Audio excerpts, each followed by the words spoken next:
Welcome back to CamBro Conversations. In today's conversation, we are joined by an expert in the fintech space and author, Richard Turrin. Richard, thank you for joining me. Hi, Colin. Thank you so much for having me. And hello to all of you out there listening. Now, Richard, you're joining us from Shanghai in China. What initially took you to China? Oh, that's a really wonderful question given the current state of markets. So it was 2008, and I was in the structured products business, and I worked 18 years as an investment banker. And the work that I did simply ceased to exist. There were no more structured products in 2009. And in 2010, I looked at them. I'd been to Shanghai, and I said it was one of the most fun places I'd ever been in prior years. And I said, okay, nothing going on in New York City. I took 2 duffel bags and I literally moved to Shanghai. And it was work related because, frankly, there was nothing going on in New York City in 2009. And Shanghai was beckoning. It was a boom town. And I landed on my feet here and had a bunch of different careers since moving here. Shanghai has been very kind to me. Yeah, it's incredible how sometimes you have to pivot in the face of adversity, but it can work out very much for the best. And it certainly seems that way for you, Richard, in the last number of years that you've been there. But what have been the biggest changes from a fintech perspective while you've been in China? Because this period has been a period of incredible change across the world, but particularly in China. Well, that's a wonderful question for anybody listening and not watching it on the YouTube channel. I've got a picture of my book Cashless above my shoulder right now. And, so you ask, what's the change when it comes to fintech? The big change is that in 2010, when I got here, everything was a cash economy. Yes, we had debit cards. Most people did not have credit cards, but almost everybody had debit. But we still used a lot of cash. So like when I needed to make rent an apartment, my first apartment, and actually my first and second apartments, right? I had to go to the bank and get 2 months rent plus the first month. And I literally needed a duffel bag because you'd get these big bricks of money. Because the largest bill is the 100 RMB note, which is currently around $20.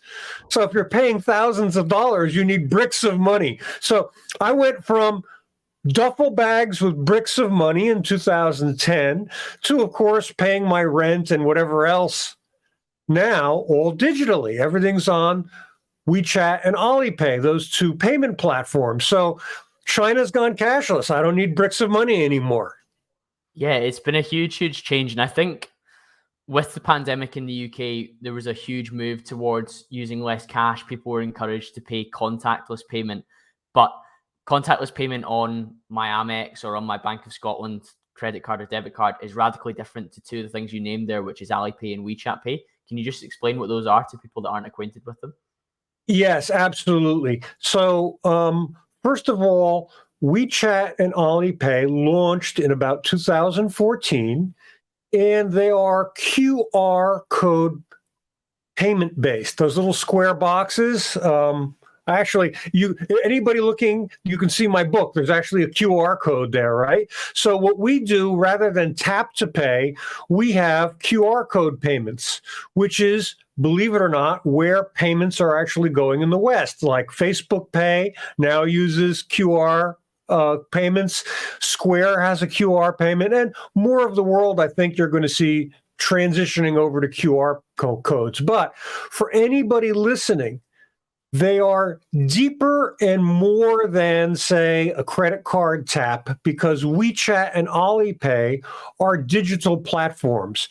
You can invest money on them, buy insurance, obviously buy stuff like Amazon, because that's what Alibaba is about. It's one of the great tech companies, and AliPay is part of Alibaba. All right.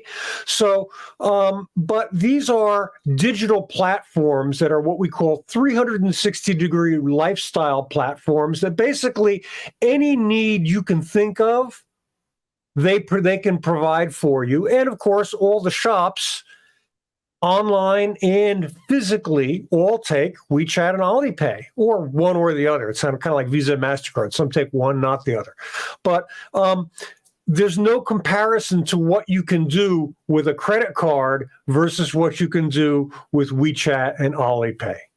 Yeah, and it differs to Apple Pay as well, I imagine, because Apple Pay is linked to my credit card or my bank or my debit card when I'm going into the shop, and I can pay with my phone because that's not over a QR code again. That's just me double tapping the side or face IDing it and then putting it up against the terminal.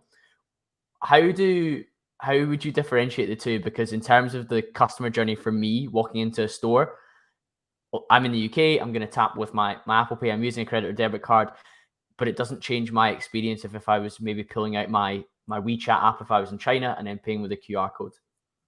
That's accurate. It doesn't. As far as, hi, I'm buying a coffee and I've got a phone and I've got Apple versus WeChat or AliPay, the experience is pretty much the same. But here's where it changes. Ready? WeChat is an app. AliPay is an app. But they are, when you click on the app, they open up to stores, they open up to services, they open up to all of these different things that you can acquire or do with that app and with your WeChat or AliPay account. You don't open up the you tap with Apple Pay, but it is a means of payment, but it is not a platform that allows you on that app or on that internet platform to do, and it doesn't enable you to do more stuff. And that's the fundamental difference between paying and having a platform behind you. You've outlined many times that the credit card system is pretty broken, and I think it'd be more interesting for people to understand how it differs from a retailer's perspective, because I think that's one of the radical differences between me paying on Apple Pay and perhaps somebody paying with WeChat or AliPay. Yeah. So look, anybody who's read my work, I'm a proponent, and I say that we live with a broken payment system. So let me make it clear. WeChat and AliPay, for me to pay you, is free. For me to receive money from you, it's free. There is a small 0.01% or 0.1%, pardon me, to push money from the AliPay or WeChat Pay account back to the bank, to repatriate the funds to the bank. Now, you live in a credit card world in the United States or in the EU or in the UK where we have things called interchange fees. So when I'm going to buy my cup of coffee and I'm using my tap to pay Visa, MasterCard, or Amex, right? Who uses Amex anymore? I still have one. I'm old, right? But the point is, you have to pay for the kickback. You have, and you're young. I'm shocked. Yeah, cashback or air miles. There are some benefits to it if you're going to be spending money on. That's why I keep mine. But what people don't really realize is that when you buy that coffee, that roughly 2 to 4%, 5% of that coffee is going to be paid by Starbucks in interchange fees. So this is a really expensive system, and we're sort of locked into it. Now, look, it was great technology in 1985 and 1990. It was wonderful. It's all we had. But as we move on and digital networks become ubiquitous, we're still paying for this. Now, you say, how much is it?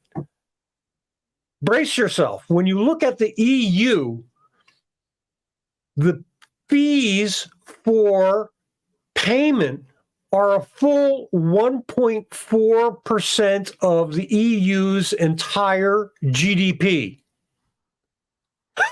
It's an industry in itself. It really is. And we've got a duopoly, don't we, in terms of Visa and MasterCard have such dominance in this area.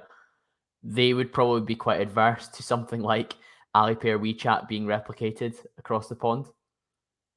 Oh, they hate it. Oh, absolutely. So, and just to finish that thought, if you go to the States, where banks are even more powerful, it's 2.2% of U.S. GDP. So, these are mind-blowing numbers when you think of all the money. So, I'm here. It's 2014. It's Shanghai. We start using WeChat Pay and AliPay. I get my hands on free and immediate payment. Boop. My rent is paid. bing, my electric bill is paid. Everything is automatic. Everything is free. Everything is instant. And I start saying, this system of credit cards is just nuts. And it's holding back fintech innovation because all payment innovation in the West is tied to using these, what we call credit card rails, which are fundamentally expensive. So I sell books. I'm an author. When I sell a batch of books on Square, so right, for me to use credit card and accept credit card payment, I use Square. I'm paying 5+% in US dollars to use for fees to Square to sell those books. Now, do you think I accept that charge of 5%, or do you think when I put the price on the books, I'd add 5% to it? Yeah, it has to be taken into account, of course. It's the same for anything. Like you gave the coffee example. Every retailer, whether you pay by credit card or not, you're paying the 5% because they need to cover the 5%, whether it's somebody that pays with a credit card or somebody that pays with cash. Right. And so that's where, now we go from WeChat and AliPay, and we look at these are the two fundamental platforms that allowed China to go cashless. And now, if you don't mind me leading, I'm going to lead into the next generation. So they're sort of like, I call them version 1.0 digital payment for China. And now China is going to version 2.0. And that version 2.0 product is basically what we call central bank digital currency, where money is going digital. And we can talk about how we do it and why we do it in a second. But the point is, that is where that's the same move that the EU is making with the digital euro, the same move that the UK is making with digital sterling, which commonly known as Britcoin, and of course the digital dollar in the US. Now, all of these projects are at various phases of going, but the very concept that someday, somehow, how you do it, let's leave it aside for a moment, money is going to be digital. You're not always going to be carrying paper around with you forever. It is a natural evolution of what money is about.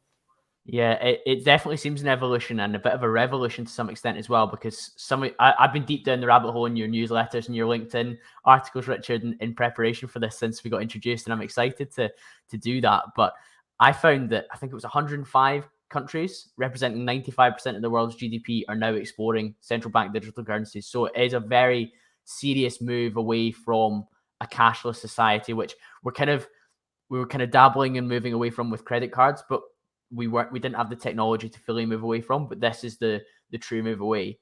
And equally, I think the last 2 years has been even bigger for that because of focuses like the pandemic and coming into contact with cash or touching things. We're even more aligned to being willing to not handle cash in the way that we used to.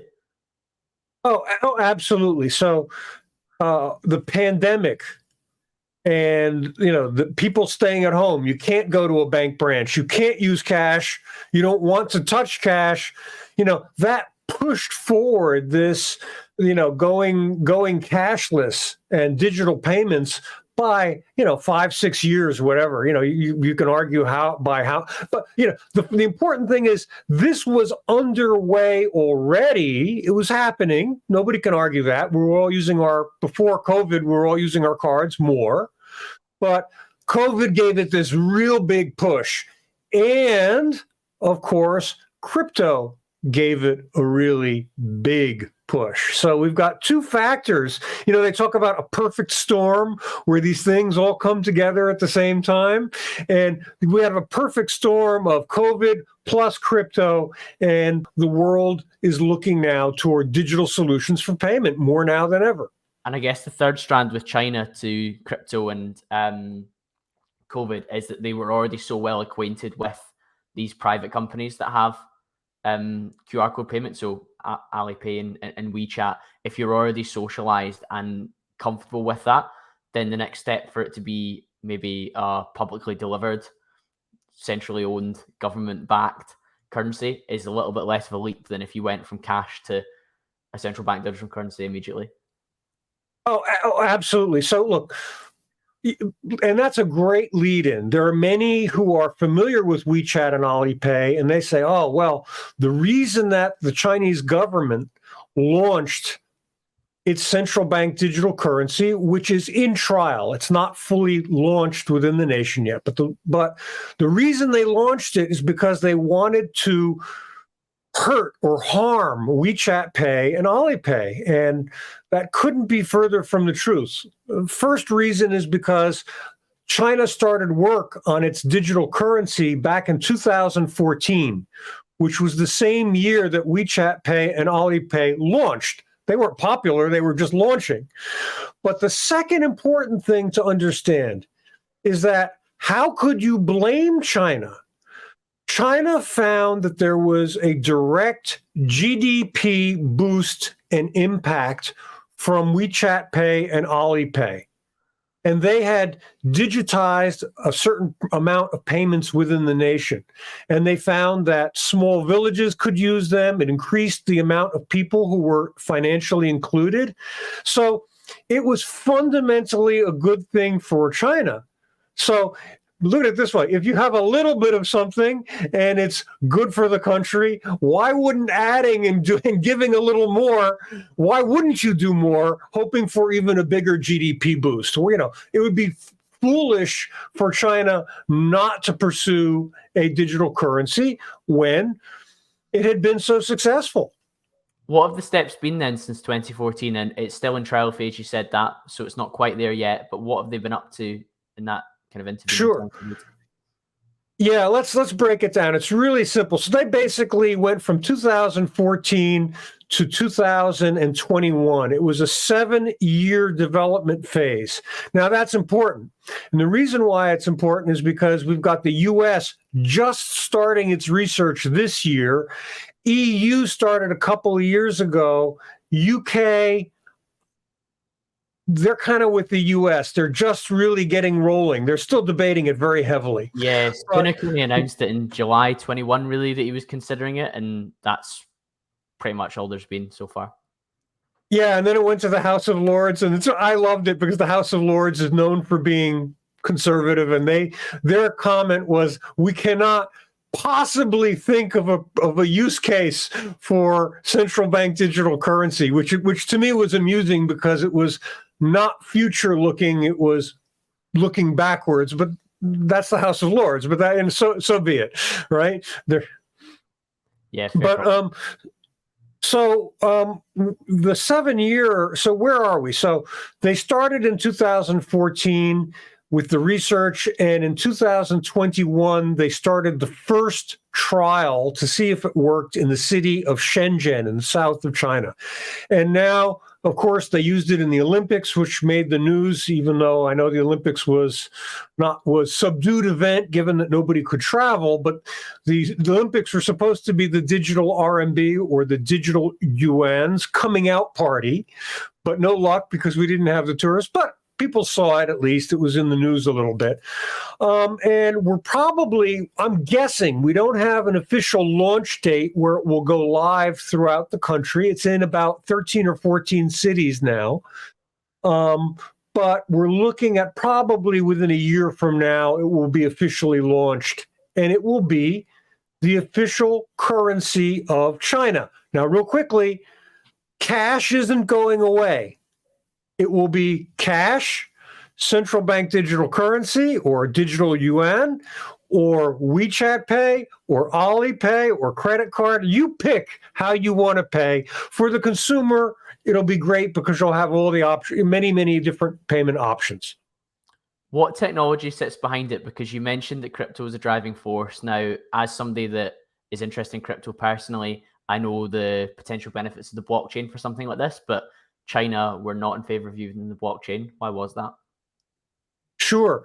And I love blockchain, and I used to sell blockchain for IBM Hyperledger, and I love Corda. There's a lot of different protocols. I love it, but there's still a problem. Let me help put this in perspective. China's big. How's that for perspective? 1.4 billion people. Now, when AliPay does its big annual sale, it's like a Christmas, right? The Christmas rush when everybody goes to buy stuff in the West. Well, in China, they have something called Singles Day, which is 11/11.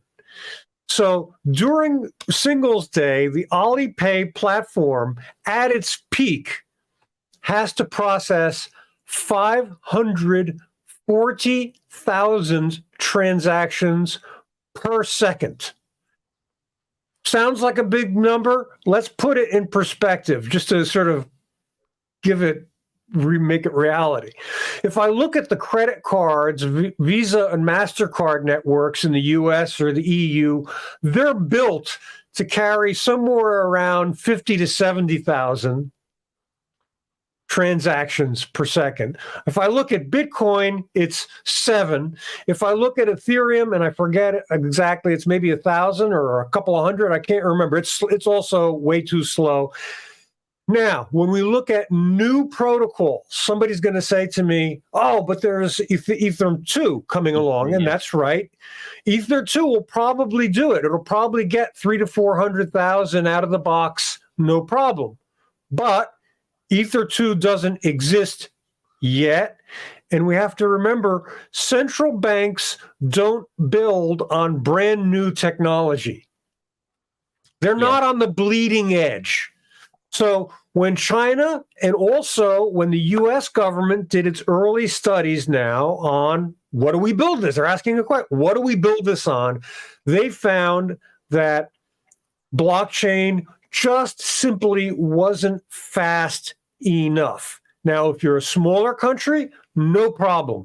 But for big economies, fast throughput, blockchain just doesn't cut it. Now, in the future, it may. But remember, central banks are always going to be not on that bleeding edge. And because I get that question, I'll get somebody saying XYZ protocol does 2 million, 4 million transactions per second. And I said, who uses it? It's in testing. So, you expect a central bank to issue the currency for an entire nation with the blockchain protocol that's in testing. Yes. And I said, get real. That's not going to happen. I don't mean to be sarcastic, but that's the truth. It's completely understandable, because if this has been in development since 2014 and blockchain up until now, until maybe we have ETH 2.0, we can't really rely on it to deliver the number of transactions that are required. So I can understand that. But what is the technology that China's using then? Sure. So first thing is a shout out to everybody in the crypto world. Okay, so if you're a crypto fan and you're already sensitive, dare I use the word triggered, because we're talking about central bank digital currency, remain calm. I love crypto and I love CBDC. You can love both. It's not one or the other. So what basically China did was, when Bitcoin and crypto was coming out, or became well known in 11 and 12, 13, right? They took a look at it and said, we want to look at this technology. 2011, 12, 13, the Federal Reserve in the United States, the Bank of England were like, who cares about this stuff? This is blockchain. That's for crypto. That's a toy. We don't care about that. Give China credit. They were dissecting it and saying, what's here? And what China essentially did was to take the pieces of cryptocurrency like Bitcoin that they liked. They liked tokenization. They liked a cryptographic hashing. They like the cryptographic protocols for securitizing a currency. They liked the concept that with tokens you wouldn't need an account anymore. So they took the pieces that they liked, and obviously it's China. They don't like decentralized. They actually love blockchain. So something for people to understand: China loves blockchain. They have the world's largest blockchain network. It is a public utility. for all of the nation to build stuff on, and it's super cheap to build on. All right. It is not decentralized, but they have it. So they love blockchain. They don't like decentralized. So what China did was it took the bits and pieces of crypto that they liked, and that's what they essentially built their central bank digital currency with. And we all owe a debt of gratitude to the crypto world for it. And the crypto world kind of says, you stole or co-opted our technology, and we don't like central bank digital currencies, and we're pissed about this. And, there's not much you can do. It's tech. It belongs to everybody. Yeah, there's probably a number of reasons that crypto people don't like central bank digital currency beyond, of course, just the technology movement. And it's been a turbulent week for crypto at the time of recording, Richard. There's been a lot going on. What are some of the headlines that you would want to dive into with me on that?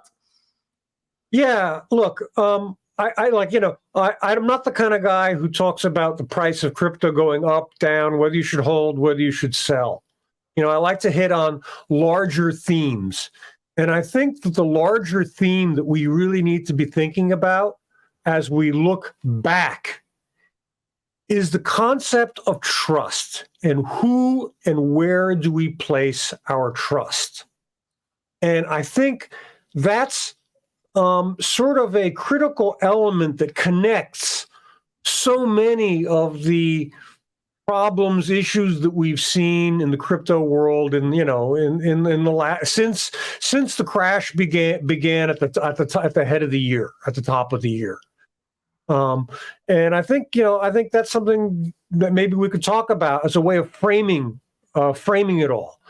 Yeah, certainly. I think from a trust perspective, one of the reasons that many people like crypto is the decentralized nature, because a lot of people in the last couple of years have felt more detached than ever before from authority and government in terms of how they've handled the pandemic in particular, but also the financial reality of what we're facing as well. So people feel a little bit disenfranchised from that. And I think there's a massive crossover between people who were skeptical about the handling of the pandemic versus people that invested in crypto. I mean, I actually spoke to a gentleman called Dr. Daniel Crosby, who's a behavioral finance analyst, and he said that he thinks the Reddit subthreads where people were like picking like rogue stocks and trying to stick it to the man, there was a huge overlap within that, and people who were again questioning of the COVID narrative, but also very pro crypto. So there's like a particular psychological theme in terms of people who are not anti-government, but skeptical of government actions and being in favor of decentralization, being in favor of having control, like not your keys, not your crypto, all these different phrases that people have when it comes to like hardware wallets and things like that.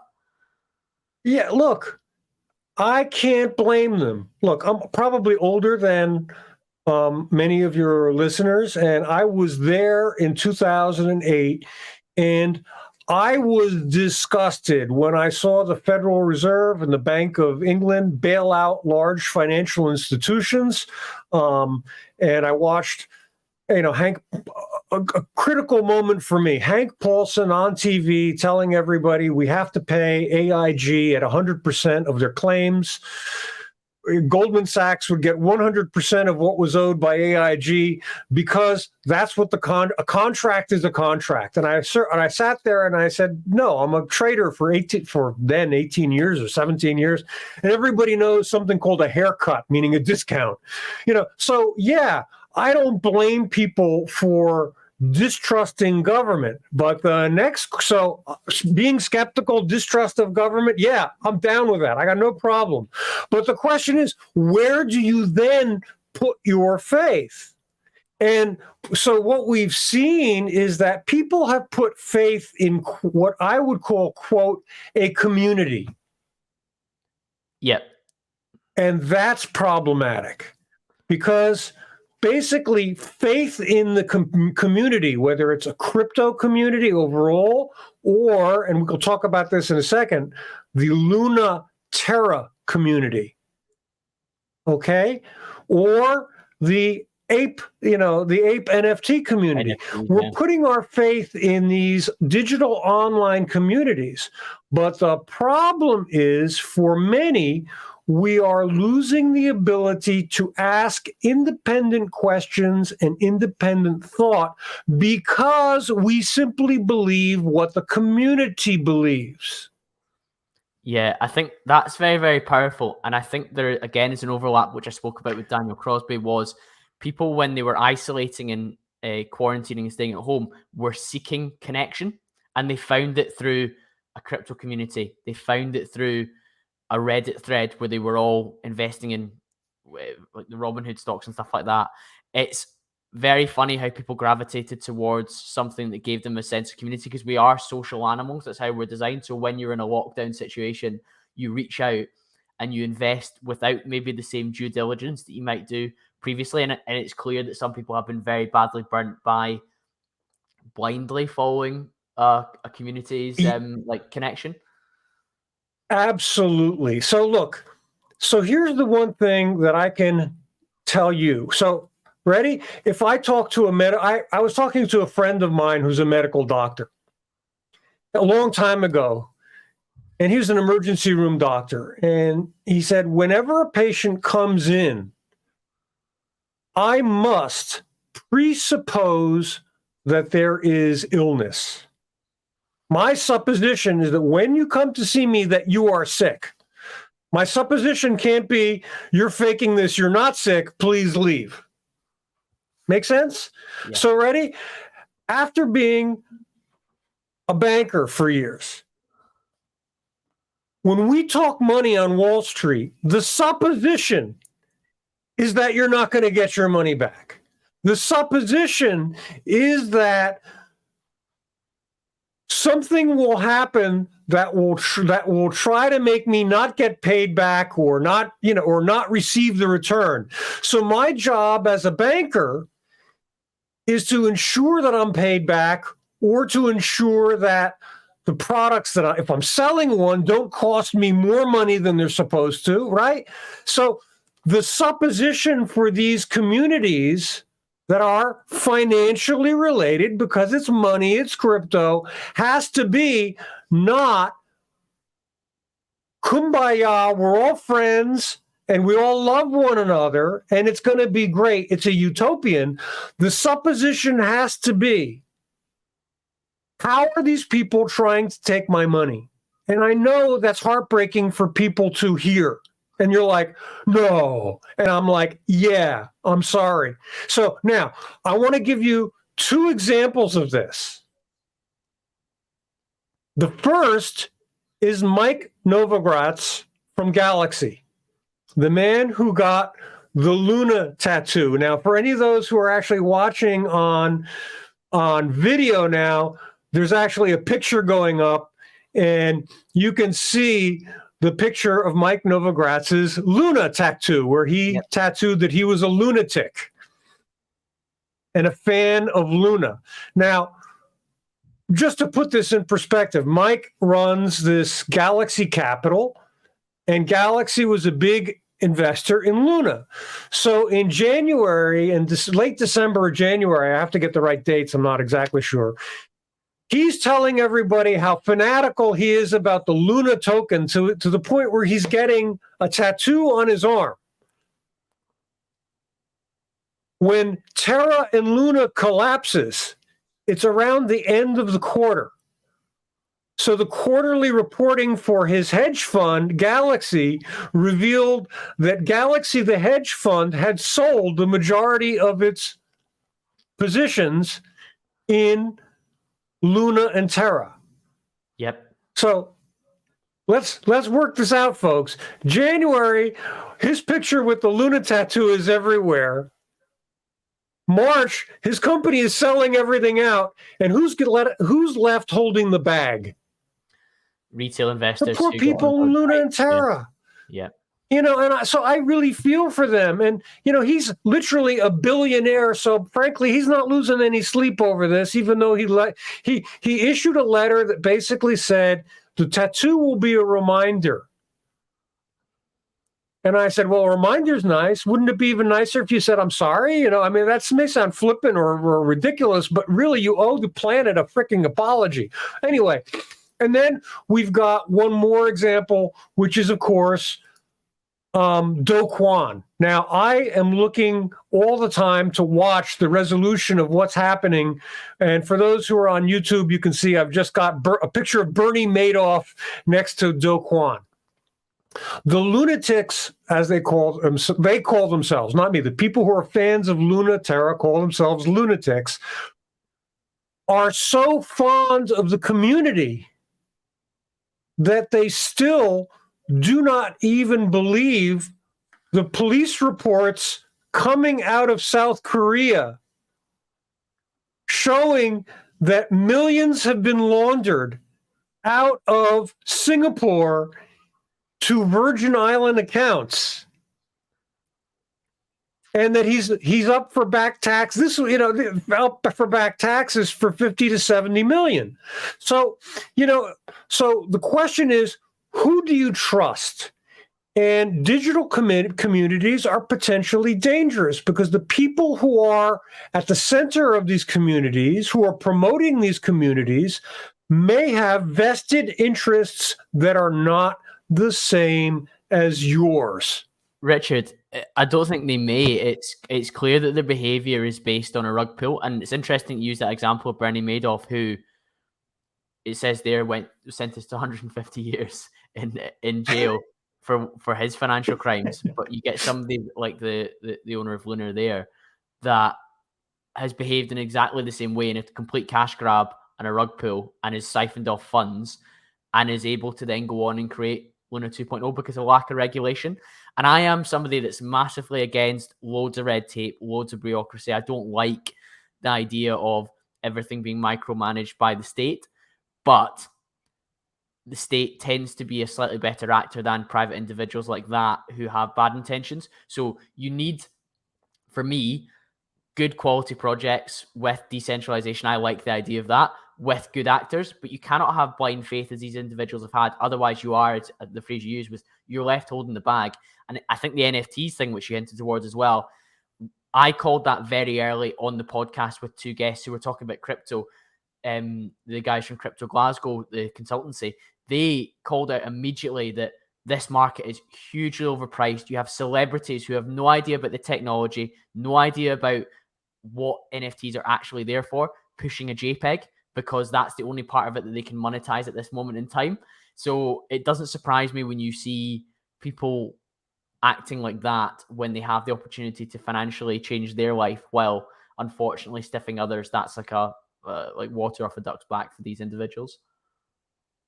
Look, absolutely. And look, if you're a crypto owner and you're in pain right now, I don't blame you.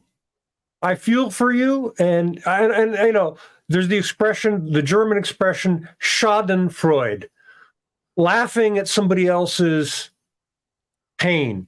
Now, I work in central bank digital currencies. That's my job, or that's my book, and that's my life. But I don't feel any joy in the fact that crypto has collapsed or crypto is in dire straits. But I just want to get the message out to people that crypto is no better and likely far worse than the banking system that people wanted to leave behind. And that's a horrible thing to say. And I know it doesn't make anybody happy to hear it.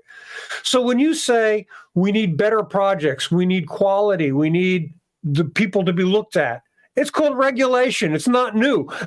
And even with regulation, we still get Bernie Madoff. I'm not denying that regulation is all flawed. We get Bernie Madoff, who for many years fooled regulators with fake books and all kinds of stuff. I mean, I'm not saying regulation is perfect, but a crypto world without any standards is really problematic. And I don't know how we're going to get away from that. And the concept that people come up with is self-regulation.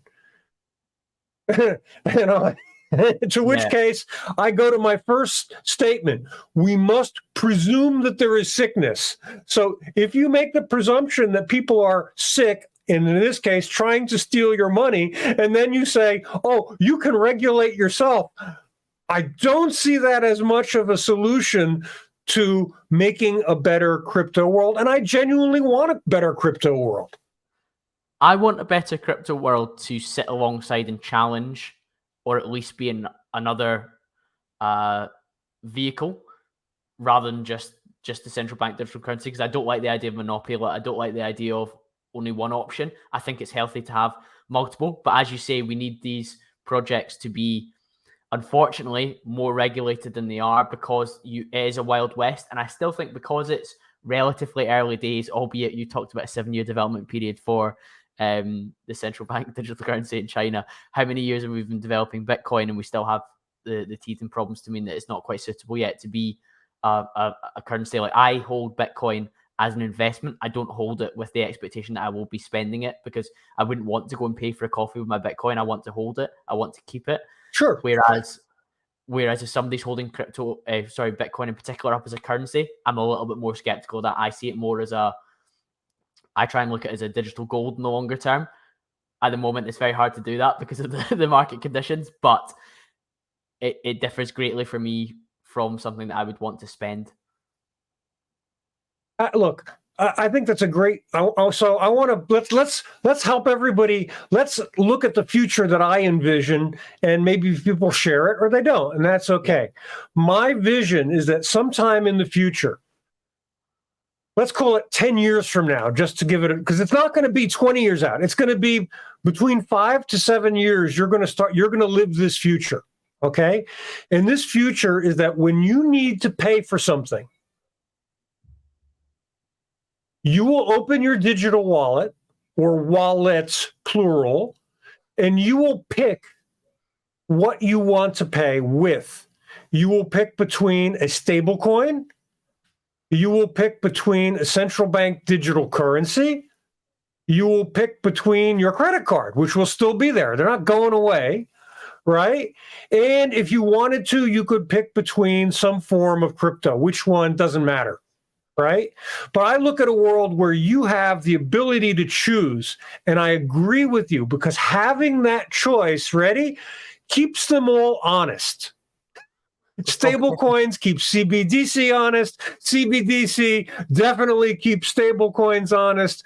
Crypto has other issues, but having that ability to choose will make these markets more solid and more. If anybody gets too out of whack, people will stop using them, and that's good. Yeah, it's interesting that there's a big East-West divide, because China and India are probably two of the furthest forward. China more so when it comes to CBDC, and that makes up 37% of the world's population. You said China, 1.4 billion people. It's huge. Why do you think there's an East-West divide versus how far along like the UK and the US are when it comes to this? Oh, sure. That's a really beautiful question, because it gets to the whole topic of financial inclusion. And financial inclusion also touches back about you saying Bitcoin was an asset and not a payment system. And I want to touch on that in a second, okay? So developing countries, and most people don't think of it anymore, but China really is a developing country. You get outside of the big cities, like where I live in Shanghai, and you go out into the villages, and it's a different planet. It's a different world to the world that I live in Shanghai, or people who live in Beijing, right? Yep. So India, China, Indonesia, Thailand, all of Southeast Asia, they have large percentages of unbanked people. And for them to issue a central bank digital currency is considered an easy way to have these unbanked people, become banked and become financially included. And as China showed the rest of Asia how this did. They said, we got WeChat and AliPay, we're cashless. There were real material benefits to the small villages, to poor people. They're the test case, the model. They said, hey, China did this and it helped. So when India and other developing countries look at central bank digital currency, They don't think about it as being risky. They think the benefits to their nation for financial inclusion far outstrip any risk. Now, let's switch it a second. If you look at the United States, everybody is using dollar for trade, right? So dollar is the most used currency. They say, well, our people have credit cards. We've got digital payment. UK already has tap and pay. We have smaller unbanked populations. And in the US case, they say, well, if we screw something up with the digital dollar, we have risk that we're going to destabilize or have problems. So the risk reward profile for developing countries in Asia is very different than it is, I grant you, for the UK and the US. Doesn't mean they should leave them behind. Now, one final thought. I don't want to get too deep. Bitcoin for financial inclusion. And I love the way you said Bitcoin is an asset. Now, I hear about Bitcoin as a crucial component to financial inclusion for developing nations. And I go bonkers with this. Right now, you just watched cryptocurrency take a dive. And if you tell me that you want to buy Bitcoin as an asset for some future day, I'm down with that. Great with it. If you're telling me that Bitcoin is the solution for poor people in a developing nation to use as their primary payment system, and that our world's most vulnerable people have to take currency risk on the order of 50% per day, you're nuts. The swings that is too not large. A realistic expectation. It remains far too volatile in terms of price movement, because you could go to the supermarket one day and be able to buy your entire shop for however much of a Bitcoin, but then the next day you could go, or the week after, you could go and be able to buy 25% as much, 35% as much, 40% as much, 60% as much to your shop. And that's not a position where people should be in when it comes to currency. And I do find that argument around Bitcoin being a financial tool to bring about equality a little bit interesting. Certainly not at this stage. I do like the finite aspect of it, because that means that hopefully in the future it will be a more stable currency. And I guess to go back to the point around the East-West divide, I wonder, the term we've used earlier was the T word, trust. I think the West are less trusting of government generally than a nation like China, which is quite, and this might not be the best term, but quite subservient to government. There's definitely a level of hierarchy where they're a lot more comfortable with government. Look at the way they maybe obeyed things like the Shanghai lockdown, which we would have gone through recently. If that happened in the UK, I would expect there to have been riots, like more so than maybe the odd video that we saw coming out of China where people were being kept within apartments. Is there an element of people are more willing to pass over that level of autonomy to government with a central bank digital currency than they are in the West? Okay, I'm going to say it. You didn't.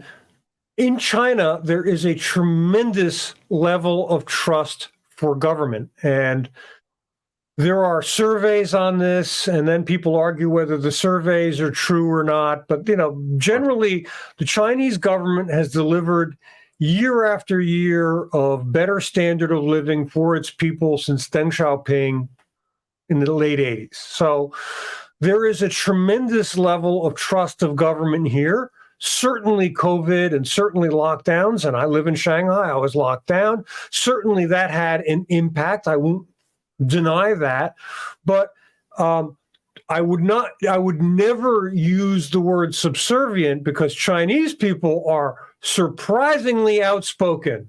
Believe me, it comes in a different flavor. You're used to outspoken being, hey, government sucks. They're terrible. I hate Joe Biden. I hate whatever, No, it's much more subtle here, but believe me, people get the point across in a lot of ways. Yeah. So people are not, quote, docile or somehow subservient. What they are, however, is trusting of government, and that's true. So, yes, when you look at a central bank digital currency, what you see is very different throughout Asia. Ready? What you see when somebody sees a brand, when an Asian person in a developing world in Asia sees a new app, a new financial app, something that can possibly help them, they look at that as being aspirational, meaning that this is a digital product or service that can help me live a better life and to get goods and or services that I could not have before. Remember, developing nations always have those who have, which is a small percentage, and those who do not have. And when digital banking came to China, people who could not have banks, could not invest in the stock market, could not buy a mutual fund or a fund of some form, suddenly could do things that the wealthy could do. And through e-commerce, they could access goods and services that were available in the big first-tier cities, and they could get them in the small town. So there is a trust issue and there is an aspirational issue. People in Indonesia don't want to be poor. I'm sorry, that I don't mean to be so they're more blunt. open-minded to solutions. Okay, I can. So when they see these digital solutions in the West, we're thinking about: am I being spied upon? Who's using my data? What's happening? And yes, those are definitely concerns in Asia. They're not. It's not like they have free, carte blanche to do what they want. However, for many people, the first concern is, can this make my life better? And if so, I want it. I want more of it. Yeah. You mentioned privacy there, and we'll get to that in just a second. The only other thing apart from privacy, which I want to get onto, that springs to mind for me about central bank digital currency is supply. So cryptocurrencies that I like, the big use case around them is the limitation in supply. The elasticity of fiat has put us in the situation that we're in my book, in terms of it's not backed by gold. There's nothing behind it. We've got paper that's backed by nothing, and soon we've got credit cards that are like electric payments, which are backed by paper, and soon we will have like an electronic, whatever term we want to use for it, that's backed by nothing as well. How much, again, trust do we have in the governments to not manage the central bank digital currency in the way that we've managed the current fiat system, with just endless quantitative easing and devaluing of the currency? Okay, so number one, if you're looking for me to defend the fiat currency system, I can't. That is the one point where I'm actually in agreement with the Bitcoin guys. Look, nobody of compos mentis, of sound mind, is going to look at the amount of money printing in the EU, in the US, in the UK, and say that this is good. I would never make that argument, but I would say this. We need to separate monetary policy from government's digital policy. Okay. So the amount of money, so a couple of things here. The amount of money a government prints in the central bank is like one topic of discussion. And the next question is, will the central bank or the government spy on you? What will they do with your data? So we live in a world now where we have Visa and MasterCard. And every swipe you make, you become part of a data pool, and that data is monetized. It's sold by data brokers. It's part of an entire stream of data that's freely available for insights. Go to MasterCard, go to Visa, go Google MasterCard data insights or Visa, and you'll see the entire division of MasterCard or Visa that sells your swipes as money. They make money. So the number one thing is, as far as data goes, You can look at central banks and you can look at private market. And this is important because stable coins are private market, just like Visa and MasterCard. How are they going to monetize? So when we looked at the now failed Facebook Libra coin or Diem coin, right? Come on. You don't think they were going to sell your data in some creative way to make money on you? Right. Well, so Facebook has very little trust from people now because of what happened in the kind of pre-Donald Trump era, the pre-Brexit era, where data was used to manipulate voting intentions to some extent in terms of what people were shown on their feed, and it was sold during that period. So yeah, no wonder Facebook coin failed, because the T word, which we've talked about throughout this podcast, it was not there at all in terms of it's not the trust, right? So when we look at private run monetary systems, and I put all the stable coins, and I like stable coins. I do. I really think they're great. I go on forever about them. Stable coins, and Visas and MasterCard. These are private companies that are responsible for your money. Your data will always be in some fashion monetized. Even if they don't say it today, look for it tomorrow. On the data side of things, there is absolutely no benefit for the Bank of England to sell your data to a data broker. They'll raise your taxes. They're just not that bust. Okay? Yep. So on the raw data side, there's no incentive for the government to monetize your data, sell your data. Now, will they spy on you? To which I have the following answer. It is disingenuous of those in the crypto community who claim that the government is going to spy on you, because anyone who is well-versed in crypto is well aware of zero-knowledge proof, blockchain, pseudonymous transactions. There is technology that allows the government to not know who you are when you make a transaction. Central bank digital currency is software. We have technology that can allow for you to be private to the government. We can keep KYC and AML, know your customer, and anti-money laundering with banks, which is what happens now. The government doesn't know what you spent now. Your bank does, and we're happy with that. Okay. So we can make a central bank digital currency where the bank knows who you are, government doesn't. Government has a problem because you're robbing or something, they ask the bank, who is this person? They go to a judge. That's the system we have today. Yeah, we give up our data really freely on social media. Even like a really silly example, Richard, one of the main supermarkets in the UK is Tesco, and you have a club card which you get points from, and it sends you offers each month, like you can redeem as vouchers based on the purchases that you make. And there's a really freaky example where they can pretty much tell that a woman's pregnant based on some of the purchases she's making, maybe not obvious ones like a pregnancy test, but particular items. So they can send things that are maybe for like baby grows or like baby food and stuff like that, because they realize a woman's pregnant based on those purchases.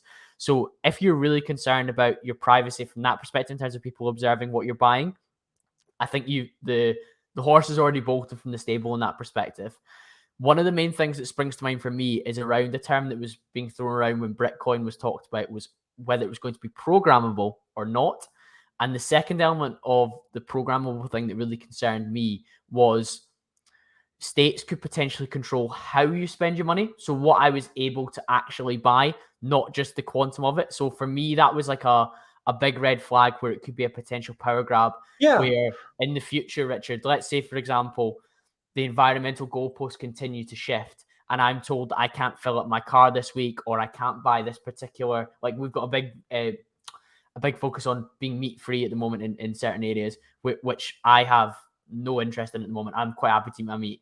If I would feel miserably at that one. I'm sorry. I apologize. Yeah. So I just think that if the currency is programmable, then there could be a case where you were limited on making certain purchases if you exceeded your carbon footprint, or if you exceeded your meat allowance, based in line with the shifting ethical, environmental, and social goals. Do we hand over that autonomy to government to decide what we should be allowed to spend our money on once we remove cash or we move towards a central bank digital currency? Okay, so, I often say that central bank digital currencies, in a lot of ways, don't do anything new. So let me give you programmability and time limit for money, right? Those are two fundamental issues. They exist already.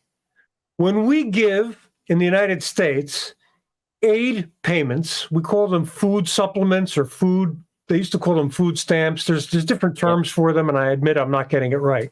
When we give them to people in the United States, do you know how we give them? We give them with a debit card. And do you know what? Because this is free money from the government, you know what we do with it? We make the debit card so that it expires in 6 months. And we make it so that if you take that debit card to an alcohol store or a gun store, you can't use the money on that preloaded debit card to buy guns and alcohol. So, it's really funny. People have this blindness in the sense that we don't want programmability. Yes, you do. You already use it. You already tell people who are taking government funds, and I'm sure the UK has similar programs, we're giving you this money for food, but you can't use it in other places. So that already exists. And you talk to the man on the street and you say, hey, if I give somebody a pre-charged debit card for food payment, should he be able to buy a gun with that money? You'd say, what are you, crazy? Of course not. That's programmable money. So in one hand, we love it. On the other hand, we say, no way. But I have a more detailed answer. Yep. As far as the general currency is concerned, there is no incentive for the government to do that because they'll tank central bank digital currency by destroying trust in it. So, yes, central bank digital currency would be a great way to give an aid payment to someone that perhaps has a time limit or can't be spent on alcohol and guns. Yep. No problem. At the same time, for general circulation currency or general central bank digital currency, there would be no incentive for the government to do that because it would destroy trust. And number two, ready? I said this before, stablecoins. Stablecoins will keep the government honest. So if you're out there and you're a little bit paranoid like I am, guess what? If central bank digital currencies do something crazy like suddenly say we're going to disappear after, we're going to control how you use your money, go use a stable coin. That'll be uncontrollable, and you'll see people flood the stable coins en masse.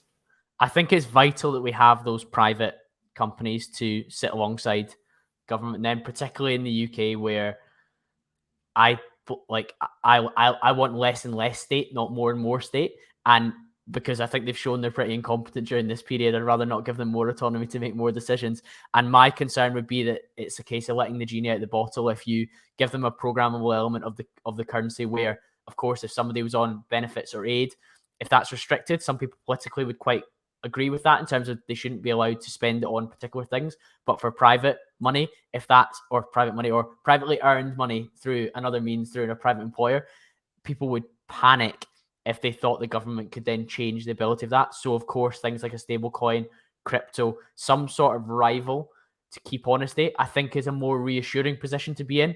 While, of course, I still have some concerns about whether I would want to go too far down the rabbit hole in terms of allowing them all that control. Well, look, we just passed a period of great turbulence where in Canada and in the United States, there was the Canadian trucker strike or blockade. And people put superpowers on central bank digital currency. They're like, oh, it's going to have, as you say, superpowers programmability. Look, as we learned very quickly with the Canadian trucker strike, your accounts can be shut down overnight, and you don't need a central bank digital currency to do it. So, you see, blaming central bank digital currency for that ability is wrong. The reality is you should be blaming the government for doing it. It is a function of who your government is, and a central bank digital currency would not have allowed Canada to shut down those accounts any faster than the existing bank accounts, which are also digital. So, it's really funny. Central bank digital currency doesn't give superpowers. You are already using a digital system, albeit a very ancient and old one built in the 80s and 90s. It's like, I always say, it's like using, here, have a BlackBerry cell phone. See how long you can last with that in this day and age. It's old school, right? So, there's no superpowers with central bank digital currency. And one final thought, just to really leave it so that I stir the hornet's nest, is that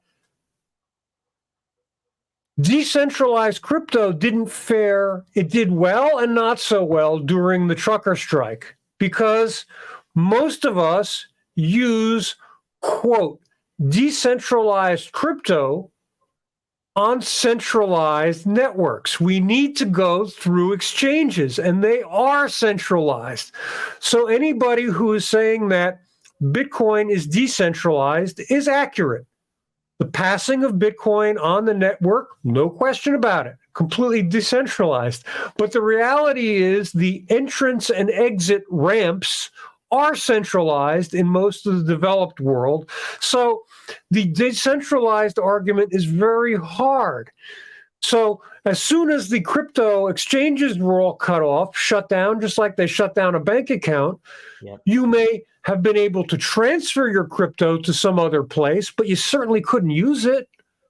So, this concept of decentralization is also increasingly difficult as crypto becomes further centralized through exchanges and through regulations which require it be disclosed. Yeah, tough. It's I've learned a tremendous amount during this conversation, Richard. I've definitely been intellectually stimulated with some of the ideas that I had and kind of the initial impressions that I had about going towards a cashless society.